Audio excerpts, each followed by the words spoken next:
Hello प्यारे प्यारे बच्चों। जैसे जैसे एग्जाम आता है ना, तो कुछ कुछ अजीब अजीब ख्यालात मन में आते रहते हैं और डर सामने आता रहता है। तो अगर ये वाला ख्यालात आपके मन में आया है, न्यू क्वेश्चंस आया, तो उसको कैसे हैंडल करना है, और वो आएगा तो क्या करना है, इसका क्या करें। तो आप बिल्कुल सही जगह आ गए। आपको इसका वैसा हल दे देंगे। चार ऐसी बात आपको बता देंगे, न्यू क्वेश्चन का टेंशन खत्म। बोलिए, बनता है कि नहीं बनता है बात? तो पूरा वीडियो को ध्यान से सुनिएगा और अपने दोस्तों को भी शेयर करना मत भूलिएगा अगर इससे फायदा हो तो चलो, अभी मेन बात है कि जब हम लोग क्लास कराते हैं ना, तो हम लोग ये बोलते हैं बस एक बार ये पढ़ लो सब आ जाएगा, ये पढ़ लो सब आ जाएगा, ये पढ़ लो सब आ जाएगा। ये सच बताएं, कन्फेस करें, वो एक दिलासा होता है। ये आप समझ ही लो कि ये प्रोफेशनल एग्जाम है, इसमें कुछ ना कुछ नया आएगा ही आएगा। तो हमने अपने बच्चों को, तो जो हमारे यहाँ पढ़ रहे थे, उनको मॉक टेस्ट संग्राम के थ्रू बहुत प्रिपरेशन करा दिया काफ़ी हद तक, कि वो नया नया चीज़ ट्राई करे, होमवर्क दे देकर ट्राई करे, तो उनको एक हैबिचुएट हो चुका है। बट बहुत लोग अभी भी, आप में से काफ़ी लोग ऐसे हो सकते हैं जो हैबिचुएटेड नहीं हुए नए क्वेश्चन से। आपको नया क्वेश्चन जैसे ही मिलता है, आप क्वेश्चन पढ़ते थे और फट से आंसर देख लेते थे, आप ट्राई भी नहीं करते थे। तो नया क्वेश्चन को पहले से ग्रिप में लाना पड़ता है, नया क्वेश्चन का डर पहले से निकालना पड़ता है। When you are studying for the classes, नया क्वेश्चन को हम लोग को डर से भगाने के लिए नए क्वेश्चंस को करने पड़ते हैं, अटेम्प्ट करने पड़ते हैं। आप जितना अटेम्प्ट करते हो, नया क्वेश्चन का डर खत्म होता है। अब वो अटेम्प्ट कर करके आप एक लेवल तक आ जाते हो कि मेरे को नया क्वेश्चन को हैंडल करना है, उसका डर खत्म हो गया। बट हाउ एवर, अब मान लेते हैं एग्जाम का समय है, तो अब कितना मैं नया क्वेश्चन करूँ, अब तो समय नहीं है। तो क्या करें? तो उसका सोल्यूशन आपको बता रहा है, आप उसको फॉलो करिए। सबसे पहले एक चीज मान लो कि 40 मार्क्स आपका आएगा ही आएगा। ये मान के चलो, चाहिए कितना ही नया कुछ आ जाए, 40 मार्क का पेपर ऐसा आना ही है जो कि रिपीट हो रहा है, बहुत इजी इजी वाला आ गया कहीं पर भी। ये सीएमए सीए इंटर फाइनल सब जगह लागू है। 40 मार्क आपका आएगा ही आएगा। नया क्वेश्चन में ना क्या होता है, एक ऐसा क्वेश्चन नया दिख जाता है, आपको लगता है पूरा पेपर मेरा डूब जाएगा। ऐसा नहीं होता। 40 आपका कितना ही हार्डेस्ट टू हार्डेस्ट पेपर हो, उसमें आना ही आना है। वो 40 मार्क का पेपर लॉलीपॉप आना है, ध्यान रखिएगा, लॉली द पॉप्स। सेकेंड बात ध्यान रखो कि आपको ना पहला 15 मिनट जो पेपर रीडिंग के लिए दिया जाता है, उसको ठीक से यूटिलाइज करो। यूटिलाइज कैसे करना है? अगर एग्जाम में नया कुछ आ गया, तो सबसे पहले पेपर को ध्यान से ना पढ़ने का हैबिट डालो। आप लोग क्या करते हो, सीधा क्वेश्चन वन पढ़ते हो और करने लग जाते हो, वो नहीं करना है। आपको फटाफट नजर दौड़ा के first two line last two line पढ़ पढ़ के ना, नजर दौड़ा के ए बी सी में कैटेगराइज करना है। ये मतलब लॉली द पॉप्स है, बच्चा क्वेश्चन है, अभी का अभी कर देंगे, आंसर उछल उछल के आ रहा है उसका। बी मतलब आपको लग रहा है ये देखा देखा करेंगे तो हो जाएगा। सी मतलब नया क्वेश्चन आया है, ये हमारा असली दुश्मन है जिससे हम लोगों को लड़ना है। सी के लिए तो स्ट्रेटजी बना रहे हैं हम लोग। तो आप ए बी सी मार्किंग कर लो। अब ए बी सी मार्किंग करके अपना जो रिक्वायर्ड है, जैसे ये कंपलसरी है तो करना ही पड़ेगा, जो आपका चॉइस में निकालना है, सी वाला ज़्यादा जो है, बी और सी वाला ज़्यादा जो है, उसको चॉइस में निकालो, ए बी को अपने चॉइसेस में रखो। ये काम पहला 15 मिनट करना चाहिए। अगर इसके लिए 20 मिनट भी लग जाए ना, अगल बगल वाला लिखने लगा, लिखने दो, कोई फर्क नहीं पड़ता, उससे नर्वस नहीं होना। आप ये 15 का 20 मिनट देकर फोकस करके अपना चॉइसेस ठीक कर लो। ये चॉइसेस करने से आपको एक अलग कॉन्फिडेंस आ जाता है। हमेशा ध्यान रखना, 15-20 मिनट बैठ के हम चॉइस करेंगे, और इसका भी प्रैक्टिस हो सके तो एक बार कोई पास का पेपर लेकर चॉइस का भी रिहर्सल कर लेना, कि मैं चॉइस बना पा रहा हूँ कि नहीं, 15 मिनट लग रहा है कि 20 मिनट लग रहा है, वो कर लेना। कोई भी क्वेश्चन पेपर डाउनलोड करके नेट से पूरा देख लेना। थर्ड नंबर स्टेप क्या है, फर्स्ट 1 आवर कोशिश करो कि वो 40 मार्क का क्वेश्चन हम कैसे भी खत्म करें, जल्दी से जल्दी अपना ए और बी कैटेगरी से उठाकर। अगर उसके लिए कोई क्वेश्चन के को अभी जैसे 2A आ रहा है करना, मान लो फिर 3B आ रहा है करना, तो फटाफट सब रैंडम वे में करके निकल जाओ। हेडिंग वगैरह अच्छे से लिखना, साइड में चुपके से मत लिखना कि 2A का 2B लग रहा हो, ऐसा ना हो। बड़ा बड़ा करके हेडिंग आंसर पेपर में लिख देना, solution to question number this and that, उसके हिसाब से उसको अटेम्प्ट करके जल्दी खत्म करना। उसमें ज़्यादा हैंड राइटिंग का ताम झाम मत लगाना, गड़ा गड़ा के ज़्यादा नहीं लिखना है, हम लोगों को फटाफट खत्म करना है। 40 मार्क जल्दी से जल्दी जो आता है उसको खत्म करके ऑब्टेन कर लेना है। जो नहीं आता जगह छोड़ना, जो नहीं आता जगह छोड़ना, जो नहीं आता जगह छोड़ना है। या जगह भी नहीं छोड़ो तो उसका, जैसे एमसीक्यू में तो जगह छोड़ सकते हो आप अगर ऑब्जेक्टिव्स आता है तो। और अगर उसके बाद अगर आपका बड़ा क्वेश्चन है, तो जगह छोड़ने का सही लगता है छोड़ो, नहीं तो लगातार करते चलो ना।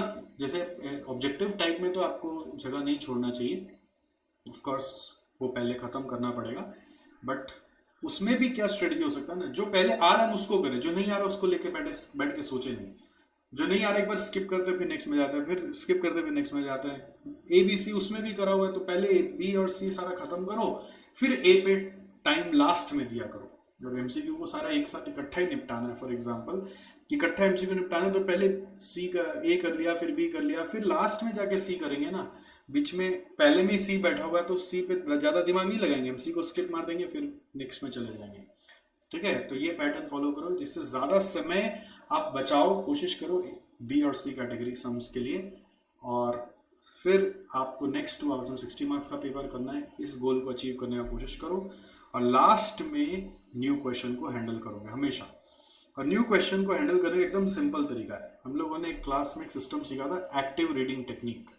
एक्टिव रीडिंग टेक्निक क्या कहता है कि न्यू क्वेश्चन जो भी आया है उसको ऐसे बैठ के हाथ में रख के ना, ऐसे बैठ के रीड नहीं करोगे, पेन पेंसिल लेकर क्वेश्चन में मार्किंग करते करते, ऐसे मार्किंग करते करते, अगर अलाउ नहीं कर रहा है मार्किंग करने कोई बात नहीं है, अगर मार्किंग अलाउ नहीं कर रहे हैं तो कॉपी में आ जाओगे, पॉइंट वाइज लिखते लिखते 1 2 3 क्या बोल रहा है, जितना हो सके क्वेश्चन को तोड़ो, हो सके तो इसको कोई डायग्राम में कन्वर्ट करो, डायग्राम में कन्वर्ट करो कि इसमें क्या बोल रहा है, ये ऐसे ऐसे बोल रहा है, ये ऐसे बोल रहा है, इस तरह का कोई डायग्राम बना लो कि यहाँ पे ये ऐसे बोल रहा है, ये ऐसे बोल रहा है, ये ऐसे बोल रहा है, ये ऐसे बोल रहा है। कुछ डायग्राम में कन्वर्ट करो या वर्किंग नोट्स में उसको 1 2 3 करके कन्वर्ट करो, जिससे कि आपको एक्चुअल में समझ में आए कि इसमें दिया हुआ क्या है। फिर डायग्राम पढ़ के एक बार और क्वेश्चन पढ़ो, देखो क्रॉस कनेक्ट हो रहा है कि नहीं हो रहा है। फिर सेकंड स्टेज में न्यू क्वेश्चन को डील करने के लिए रिक्वायर्ड पार्ट को 2 से 3 बार पढ़ के आप उसको फिर अटेम्प्ट करने जाओ। ठीक है, जो समझ में आता है, whatever clicks first that you should do. You should not think कि जो मैं कर रहा हूं वो गलत हो गया तो क्या होगा, आपको उस पर नहीं जाना। देखो जब पढ़ाई किया होता है ना एक बच्चा, तो इंट्यूशन क्लिक करता है, आपका इंट्यूशन आता है अंदर में कि क्या आंसर होना चाहिए, वो इंट्यूशन ही हम लोगों को आगे लेके जाता है। आपको पता है रियल वर्ल्ड में भी कोई बड़ा बड़ा सीईओ अपॉइंट होता है किसी कंपनी में, कोई सीनियर पोजीशन पे आदमी, लीडरशिप पोजीशन पे आदमी को रखते हैं, तो किस बेसिस पे रखते हैं पता है, उसका इंट्यूशनल स्ट्रेंथ क्या है। क्योंकि क्या है ना कि रियल वर्ल्ड में भी चैलेंजेस जो आपकी जिंदगी में आए हैं वही आएंगे हर समय, ऐसा तो नहीं है, वो चैलेंजेस कुछ ना कुछ नए तो आएंगे ही आएंगे। तो उस समय उन बड़े बड़े लीडर्स लोग का इंट्यूशनल स्ट्रेंथ को चेक करा जाता है कि भाई ऐसा नया सिचुएशन आया तो आप इंट्यूटिवली क्या करोगे, आपका अंदर में अभी जो इतना दिन का एक्सपीरियंस है, नॉलेज है, उससे आप क्या क्लिक कर रहा है, आपको आप क्या करते। वो इंट्यूशनल डिसीजंस अगर उसके एज रिक्वायर्ड मैच हो रहे हैं, उसका लॉजिक मैच हो रहा है, तो उसको सिलेक्ट कर लेते हैं। उसको पढ़ाई वढ़ाई डिग्री विग्री काम नहीं आता। उसी तरीके से ये पढ़ाई हम लोगों को ये सिखाता है, जब नया क्वेश्चन हम लोगों को एग्जाम में आता है ना, तो वो स्ट्रेंथ हम लोग को देता है कि आप इतना दिन पढ़े, 6 महीना 8 महीना सब्जेक्ट्स को पढ़े, आपके दिमाग में नॉलेज तो सबकॉन्शियस में काफ़ी सारा घुस चुका, आप रिविजन भी करके आए, फोकस प्रिपरेशन करके आए। अब आपके सामने अगर एक चैलेंज रखा जाए which is in the form of new question, तो न्यू क्वेश्चन का इंट्यूटिवली क्या आंसर आ रहा है, जो क्लिक कर रहा है वही सही है, अगल बगल वाला क्या कर रहा है वो नहीं सोचा जाता है। Whatever clicks first has to be written in the answer. This is the golden mantra for handling all the new question. Intuition पे जाओगे, जो सही है, जो सही लगा वो कराए। बाकी तो अपने हेजिंग कर ली है, अपना 40 मार्क्स साइड कर ही रखा है, बाकी तो हम तो गेम खेल रहे हैं खेलने के लिए। ठीक है, तो इन केस अगर इतना बुरा हो गया कि बहुत सारा न्यू क्वेश्चन आ चुका है कि आपको 40 मार्क्स भी नहीं दिख रहा अपना, तो प्रोसेस तो ये इंट्यूशन वाला ही फॉलो करना पड़ेगा, जो समझ में आओ लिखते जाओ। सर थ्योरी में आ गया तो जो क्लिक कर रहा है, जैसे मेरे को याद आता है मेरे सीए फाइनल में लास्ट पेपर होता था इसका, जो नहीं था कि भाई किसी का, तो इसका पेपर में क्वेश्चन आया, इतना इसका पढ़ के गया, लास्ट में जाके क्वेश्चन देख रहे, सारा क्वेश्चन एक जैसा लग रहा है सब में आंसर एक ही होगा क्या, सारा नया नया लग रहा है, अजीब अजीब क्वेश्चन लग रहा है। तो ऐसा हो जाए तो जो समझ में आए, अरे आप लिखना स्टार्ट करो, प्रभु श्री राम आपके हाथ पे आ जाएंगे और हाथ से लिखवा के चले जाएंगे। अगर आप ये सोचने लगोगे मैं सही लिख रहा हूँ कि गलत लिख रहा हूँ, मेरा क्या होगा वो क्या होगा, नर्वस हो जाओगे और पूरा ब्रेक डाउन हो जाएगा। वो नहीं करके बस जो इंट्यूशन आत्मा से आवाज़ आती जा रही है, अंदर में घूमते जा रहा है, लिखते जाएंगे।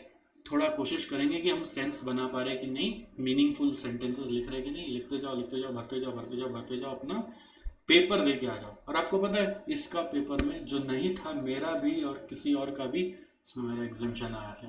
कैसे आया पता नहीं, इंट्यूशन से आ गया, क्योंकि पढ़ के गए थे कुछ, बहुत सारा ज्ञान तो था ही। अब क्वेश्चन पढ़ के जो मेरे दिमाग में घूम रहा है, मैं उसको उगले जा रहा हूँ, काम होते जा रहा है।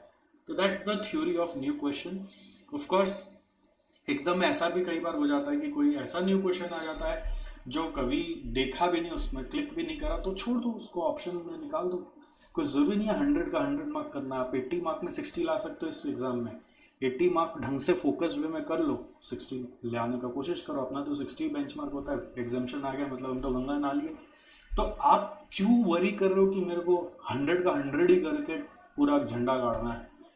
अगर आज एकदम क्लिक ही नहीं करो, पढ़ाई नहीं है, तो स्किप मारो। मैं अपना एग्जांपल, सी इंटर में मेरा 92 मार्क्स का मैंने कॉस्टिंग पेपर अटेम्प्ट किया कि 8 मार्क का ऐसा आया जिसका मेरे को जरा सा भी नॉलेज नहीं था, मैंने उसके बारे में कुछ पढ़ा ही नहीं था, मेरे को कुछ इंट्यूशन से एक वर्ड भी क्लिक नहीं कर रहा, तो छोड़ दिया। 92 का अटेम्प्ट किया, 92 में कितना मार्क्स आया? 87 मार्क्स आया सी इंटर कॉस्टिंग में। तो ये चीज कैसे संभव हो पाया? इंट्यूशन से संभव हो पाया। जो नहीं आता, एकदम ही नहीं आता, हम कूड़ा कचरा क्यों करें, अपना भी टाइम वेस्ट क्यों करें और सामने वाला का पढ़ने में टाइम वेस्ट क्यों करें? जब नहीं आ रहा है तो मैं छोड़ दिया, मैं 92 पे फोकस किया ना अपना, उसी को रिवीजन करके वापस कहीं एक्यूरेसी एरर से, कैलकुलेशन एरर वगैरह टाइम बचा था तो सबको देख के ठीक कर लिया। तो that way you should handle. आपको न्यू क्वेश्चन से सरेंडर नहीं होना, घबराना नहीं। बच्चे लोग क्या करते हैं पता है, चीटिंग हो गया मेरे साथ। कैसा कैसा यूट्यूब में कमेंट्स लिखते हैं लोग, फिर टीचर्स को जा जाके बोलते हैं भाई क्या पढ़ाया और क्या आया, भाई तो टीचर ही बेकार है। अरे भाई ये सब क्या बचपना जैसा आप लोग बात करते हो? अगर न्यू क्वेश्चन नहीं आया तो इंस्टीट्यूट का फिर कैलिबर ही क्या हुआ? और नया क्वेश्चन तो आना ही चाहिए, मैं तो हमेशा बोलता हूँ आना ही चाहिए। हाँ, ऐसा आना चाहिए जो हम लोग को इंट्यूटिवली क्लिक कर जाए। मैं तो हमेशा यही सोचता था, हमेशा ऐसा आना चाहिए जो मेरे को क्लिक कर जाए। मैं ये नहीं डरता था कि न्यू क्वेश्चन नहीं आना चाहिए। तो आपको भी इसी तरह का माइंडसेट अपना बनाना है और एग्जाम खुशी खुशी देकर आना है, शौक से देके आना है, मजे से देके आना है। न्यू क्वेश्चन का डर एकदम निकाल दीजिए, स्ट्रेटेजिकली हैंडल करिए, and I am sure you won't be afraid of new question any more. इसके अलावा और कोई भी सवाल हो तो मुझे कमेंट में पूछना मत भूलिएगा, I will be happy to answer. Alright, चलो see you and wish you again a very very all the best for your upcoming exam. Bye bye.